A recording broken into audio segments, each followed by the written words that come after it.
আর 5টা দিনের মতোই আজকের দিনটাতেও নতুন কিছু নেই। লাইফটা বেশ ডাউন যাচ্ছে এখন, তাই ভাবলাম সকালে উঠে একটু হাঁটি, একটু রোদ গায়ে লাগাই। লোকে বললে ভিটামিন ডি শরীরে ঢুকলে নাকি ভালো। সকালের হাওয়াটা কিছুক্ষণের জন্য মনটা শান্ত করে দেয়, কিন্তু ওইটুকুই। সময় যাতে এগোতে থাকে মনটা আবার আগের মতো ভারী হয়ে যায়। আসলে জীবনে সে মজাটাই নেই যেটা আমি খুঁজছি। না, এই মজা মানে ওই হই হুল্লো করা, মদ বিড়ি এসব নয়। এটা ভেতরে একটা শান্তি, একটা ভালো লাগা।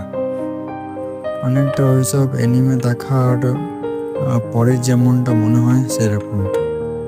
যাই হোক, এসব ভাবতে ভাবতে 9টা বেজে গেল। বাবার সাথে মাঠে গেলাম, সেই একই কাজ। আবার কিছুদিন পর ধান কেটে বাড়ি নিয়ে আসতে হবে। পুরো জিনিসটার জন্য একটা লুপ চলছে, রিপিট।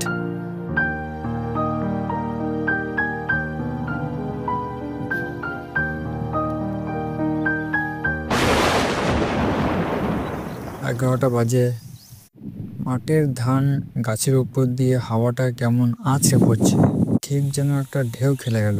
বৃষ্টির আগের মুহূর্তটা অদ্ভুত ব্যাপার। আগে আমার একদম ভালো লাগতো না বৃষ্টি হলে, আর এখন এখন কেন জানি না ভালো লাগে। যত দিন যাচ্ছে ততই আমার মনটা পাল্টে যাচ্ছে।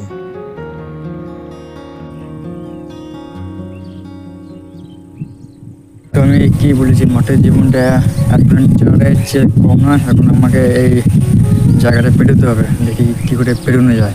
প্রথমে আমাকে প্যান্টটা গুটোতে হবে।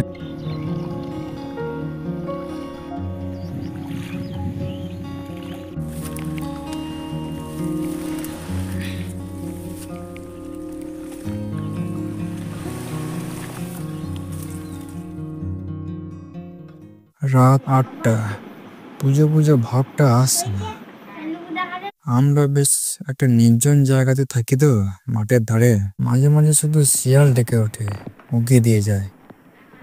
যাই হোক, বাড়িতে একা একা বোর লাগছিল, তা একটু বেরোলাম।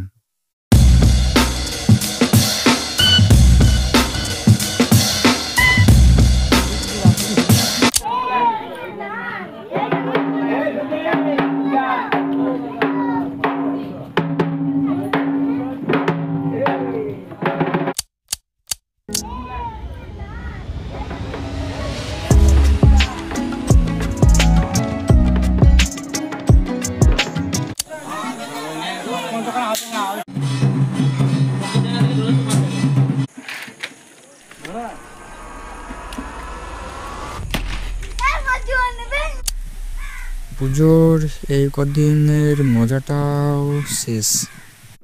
আবার সেই আগের জীবনে ফেরা, সেই একই বোরিং রুটিন, কোনো আনন্দই নেই। আবার সব আগের মতো।